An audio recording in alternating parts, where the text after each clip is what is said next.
سلام دوستان، امروز به شهر پیربکران واقع در شهرستان فلاورجان در 30 کیلومتری جنوب اصفهان اومدم و میخوام مکانهای دیدنی شهر پیربکران رو به شما معرفی کنم. اولین مکانی که میخوام به شما معرفی کنم پل بابا محمود هست.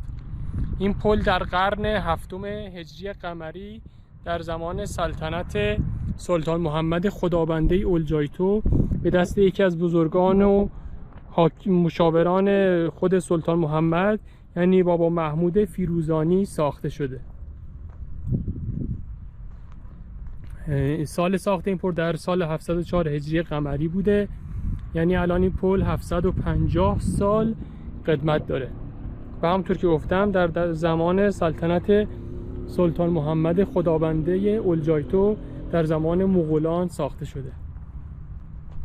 از مشخصات فیزیکی این پل اینه که 150 متر طول داره، عرضش بین 5 متر تا 4.8 متر، 15 تا هم دهانه داره. اینجا هم که میبینید بستر زاینده روده و خشک.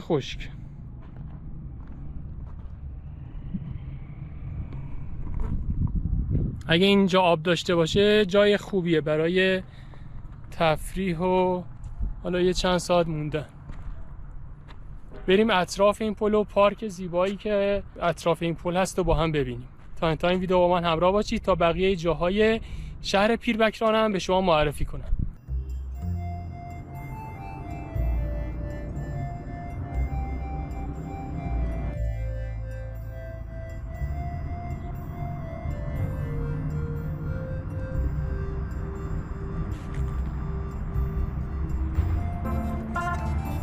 الان از روی این پل ماشین تردد نداره، یه پل با موازاتش ساختن که ماشینا از روی این پلی که تو تصویر ببینید تردد میکنن و از روی پل بابا محمود فقط عابر پیاده و موتور میتونه تردد کنه.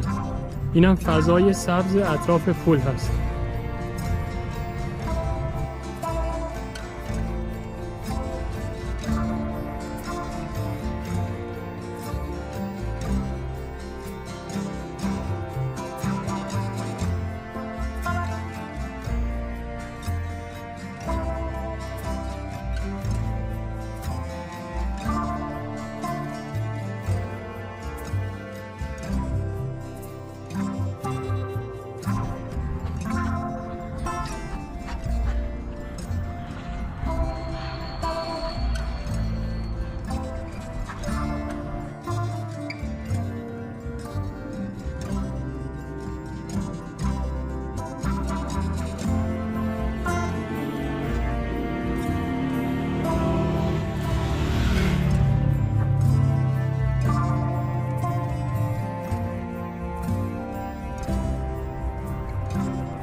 مکان دیدنی بعدی که میخوام به شما معرفی کنم مقبره محمد ابن بکران معروف به پیربکرانه که نام شهر هم از همین شخص گرفته شده. بریم و این بنای دیدنی رو با هم ببینیم. محمد ابن بکران مشهور به پیربکران یکی از عرفا و مدرسین مشهور قرن هفتم هجری است. وی در شهری که به نام او پیربکران نامیده می شود در جنوب اصفهان در زمان سلطنت محمد خدابنده اولجایتو میزیست. بقعه پیربکران محل تدریس و اشاعه مرام صوفیگری و عرفان توسط پیربکران بوده است و مریدانش به پاس مقام علمی و مذهبی وی پس از وفاتش آرامگاه پیر را بنا نهادند و در واقع شهر پیربکران شهرت خود را مدیون اوست. در حال حاضر مزار او و گشبر هنرمند بنا محمد شاه نقاش در کنار هم در داخل این بقعه کنار چله خانه بنا قرار دارد. این بقعه در نوع خود از بناهای بی‌نظیر تاریخی استان اصفهان و کشور مربوط به دوره ایلخانی است که کارشناسان ارزش هنری و نوع معماری به کار رفته در گشبری‌ها و کاشی‌کاری‌های محراب و چگونگی تلفیق چند نوع خط و نقش را بی‌نظیر می‌دانند. بنای اصلی بقعه طبق کتیبه‌های آن بین سالهای 703 یعنی سال وفات پیربکران تا 712 ساخته شده است. اما در این محل پیش از آن نیز شبستانی گنبددار وجود داشته که احتمالاً مزار یکی از شخصیت‌های برجسته محلی بوده است. کل اثر متشکل است از دالان ورودی، یک ایوان بزرگ طاقدار، فضای آرامگاهی و چله‌خانه. ایوان از 4 جانب محصور و فقط بالای ضلع جنوبی آن که محراب نفیسی در آن واقع شده باز است. معلوم است که در ابتدا مکان آرامگاه نیز جزئی از محوطه ایوان بوده است و بعدها انتهای ایوان را با دیوار مشبکی محصور و بخشی از ایوان را به مقبره تبدیل کردند.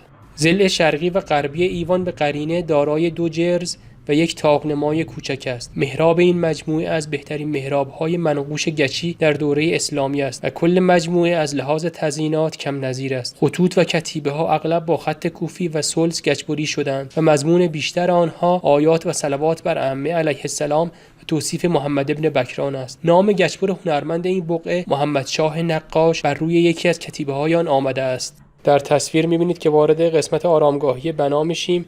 مقبره بزرگتر متعلق به محمد ابن بکرانه و مقبره کوچکتر متعلق به گچبر هنرمند این بقعه محمد شاه نقاش است.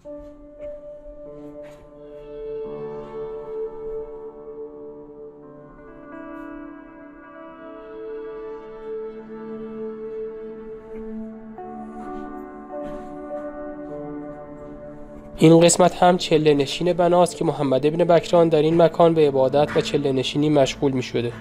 در تصویر می‌بینید که قسمت‌های با خطوط نامنظم روی دیوار جدا شده. قسمت‌های قدیمی‌تر شاهد زیر کار بناست و قسمت‌های جدیدتر بازسازی شده اون هست. در تصویر می‌بینید که بر ضلع جنوبی چله نشین که در جهت قبله هست سوره اخلاص حک شده.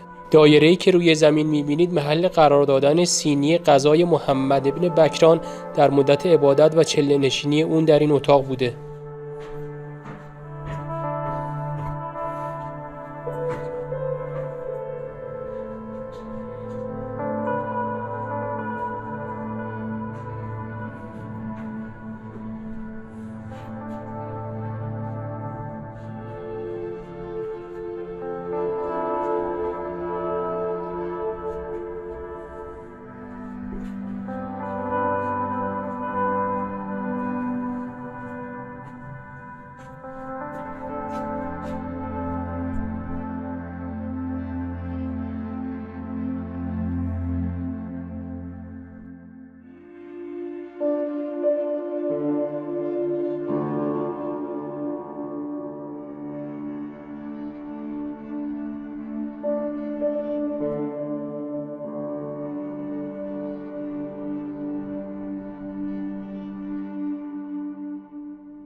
اینم برج کبوتره که یه نمونه کوچیک البته برج کبوتره که نمونه‌های زیادی از اون در استان اصفهان و شهر اصفهان موجوده.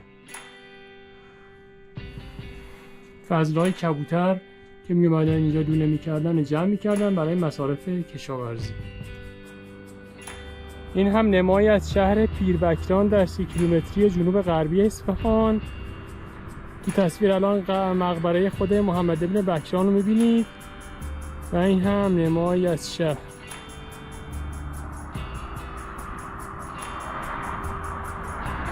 دوستان امیدوارم از دیدن ویدیو لذت برده باشید. من میخواستم مقبره یهودی‌ها رو هم که مقبره سارا خاتون در اون هست رو به شما نشون بدم. خودم خیلی علاقه داشتم برم مقبره یهودی‌ها، مقبره سارا بت آشه رو ببینم، ولی وقتی رفتم نگهبان اجازه نداد، گفت باید نامه بیاری. نمیدونم من رئیس دارم، باید از شهردار نامه بیاری. منم دیگه هیچی بیخیال شدم و منصرف شدم. امیدوارم از دیدن ویدیو لذت برده باشید. لطفا اگه از این ویدیو خوش اومد حتما لایک کنید، تو کانال سابسکرایب کنید. تا ویدیوی بعدی، خدا نگهدار.